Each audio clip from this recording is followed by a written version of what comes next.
kita tiba di segmen keempat pemirsa, yang segmen 2 terakhirnya nggak terasa waktu emang. Oke, kita ke Kak Kiki lagi. Nah, sambung tadi ini menarik nih. Ada sebuah solusi di mana kita bisa makan banyak tapi nggak takut melar gitu, nggak Iya. takut tambah gede gitu. Itu apa sih tadi? Itu herbal atau apa Kak? Dia herbal, Kak. Jadi berawal sebenarnya dari keresahan saya, yang saya yakini keresahan yang sama juga yang keresahan yang sama juga yang dialami oleh ibu-ibu di luaran sana gitu, ibu-ibu di Indonesia Raya. Apa itu? Ya setelah menikah atau setelah punya anak tuh biasanya ibu-ibu tuh lebih banyak kayak badannya tuh kayak tidak terurus, melar, bener kan? Oke, aku udah tahu nih itu semua. Nah, Herbal pelangsing gitu. bener, herbal pelangsing. Jadi berawal dari keresahan saya sendiri dulu. Akhirnya kayaknya bagus nih peluangnya, karena soalnya kan lebih banyak orang gemuk kan dibanding orang yang ini. Boleh, nggak apa-apa kok di spill aja. Apa sih nama High boost, high imunitas ya? booster. Kalau misalnya pemirsa kepo di rumah itu Boleh, Instagramnya bisa di follow apa sih? boleh @hightboost.id. Jadi pemirsa bisa di spill Iya, aja ya, iya. di spill di stalkingnya. Ini menjadi lahan basah loh, Kak. Kenapa? Karena eh, ini banyak banget yang cari, apalagi untuk high boost ini sendiri kita tuh punya kelasnya, jadi kelas pendamping diet, dan itu free buat mereka-mereka yang memang mau fokus untuk menurunkan berat Jadi ada badan. mentornya kayak gitu ya? Ada mentornya, jadi tidak hanya sekedar beli produk habis itu selesai. Tetapi memang betul-betul diarahkan mereka bahwa diet yang sehat tuh seperti ini loh gitu. Jadi yang handle itu memang master kesehatan. Oke, baik. Kalau usahanya Kak Kiki ini udah berdiri sejak tahun berapa sih Haibus ini? High boost belum setahun, tapi alhamdulillah itu reseller pasukannya itu sudah tersebar di seluruh Indonesia. Wow, saya pengen tepuk tangan deh.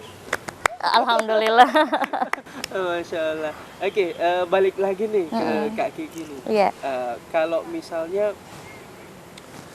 sekarang nih sebagai seorang mompreneur ya, pengusaha, ibu rumah tangga, influencer, itu apa sih suka duganya menjadi ketiga ini sebagai seorang perempuan?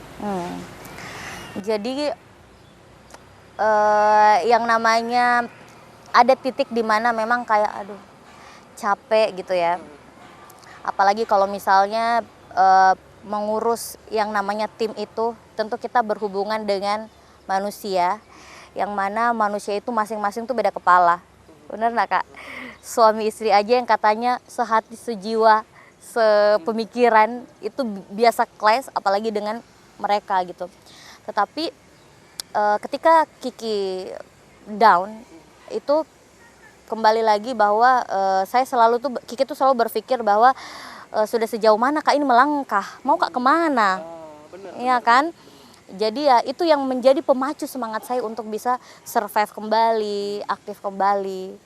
Ya paling dukanya ketika kita dituntut untuk menjadi seseorang yang benar-benar sempurna, perfect di mata orang gitu.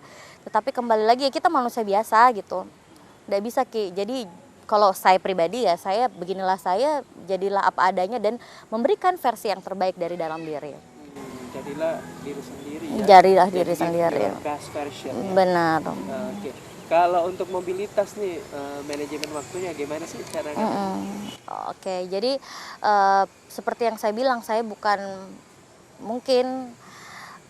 ibu rumah tangga yang memang benar-benar 24 jam di rumah.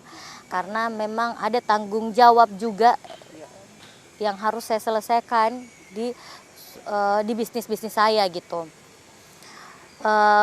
Untuk manajemen waktu, utamanya untuk anak-anak sendiri, insya Allah walaupun mungkin tidak full ya, tetapi insya Allah saya dapat pastikan Kak, ketika saya di rumah, saya benar-benar concern ke mereka dan memberikan waktu yang begitu berkualitas ke mereka gitu. Jadi tetap prioritas ya. Prioritas tetap keluarga nomor satu gitu. Kiki pun kalau keluar itu memang sesuatu hal yang memang benar-benar penting baru keluar. Terjadwal nggak sih? Misalnya tanggal, bulan, Terjadwal, hari, jamnya itu terjadwal Kak. terjadwal semua ya? Iya, Wah, keren ya. membina tim itu memang Kak tidak semudah yang terlihat. Kelihatannya banyak timnya, tapi lihat dulu di belakang layarnya kayak gimana. Behind the scene-nya ya, Behind the seperti scene. apa? Aduh, Iya benar. stres-stresnya kayak gimana? Betul. Panik-paniknya kayak gimana? Panik, iya ya? benar. Eh, menahan bebannya gimana ya? Iya. Tanggung jawabnya gimana Betul. ya? Trust-nya, kepercayaannya orang kayak Betul. gimana ya? Aduh, ini memang sesuatu tanggung jawab yang sangat luar biasa ya, sebagai seorang perempuan ya, Iya. rumah tangga, inspirator ya, Masya Allah. entrepreneur dan sebagainya. Ini berat banget ya. Iya.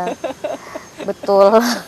Dan berbicara mengenai yang seperti Kak Kiki tadi singgung nih, emansipasi wanita. Emansipasi Itu wanita. gimana Kak Kiki melihat saat ini emansipasi wanita? Emansipasi wanita adalah persamaan hak dan derajat antara kaum laki-laki dan kaum wanita. Betul. Untuk menuntut persamaan hak dan derajat antara kaum laki-laki dan kaum wanita, menurut saya itu kaum wanita tidak boleh tinggal diam berpangku tangan begitu saja, yang tahu-taunya mungkin hanya terima Dari duit, suami. sumur dan dapur dan kasur, bener ya. Tetapi emansipasi lebih kepada, ayo deh perempuan itu jangan mau dikotak-kotakan sama satu persepsi bahwa memang kodratmu sebagai seorang wanita adalah seperti itu gitu. Wanita bisa kok di rumah bisa berkarya, di rumah bisa menghasilkan juga bisa. Canggih kok sekarang. Canggih sekarang gitu ya. Bener kan Kak? Bener. Sekarang itu apa-apa bisa di media sosial tuh luar biasa sekali efeknya gitu. Jadi menurut saya ya emansipasi wanita memang harus dijunjung tinggi oleh seorang wanita, bukan berarti kita melupakan kodrat kita, tetapi lebih kepada yuk kita berkarya gitu. Kalau misalnya Kak Kiki sekarang nih, bagaimana hubungan komunikasi dengan teman-teman lama? Mungkin teman-teman masa kecil atau di saat remaja, itu apakah masih berkomunikasi dengan mereka atau gimana nih Kak Kiki? Ada beberapa yang masih komunikasi, cuma ada juga beberapa yang memang lost contact. Mungkin mereka juga ada, maksudnya mereka berpisah-pisah nih toh Kak, ada di luar Makassar, di luar Sulawesi. Jadi memang pada saat hari-hari ada timing-timing tertentu ketemu, misalnya halal lebih halal mungkin. Itu pun kayaknya jarang untuk benar-benar bertemu. Kalau teman-teman Kak Kiki ini, di mata teman-teman Kak Kiki nih, Kak Kiki itu seperti apa sih? Di mata teman, tanyakan ke mereka dong. Nggak, cuma Iya. bayangin gitu. Kalau di mata teman-teman saya, seperti yang saya bilang ya, karena saya ini orangnya berbeda, jadi memang tidak satu frekuensi sama teman-teman yang lain. Tetapi kalau saya ketemu, alhamdulillahnya mereka benar-benar welcome. Terus mereka bilang, proud of you Kiki gitu. Keep your statement. We'll be right back after this. Tetaplah di Bukan Perempuan Biasa di Net Business.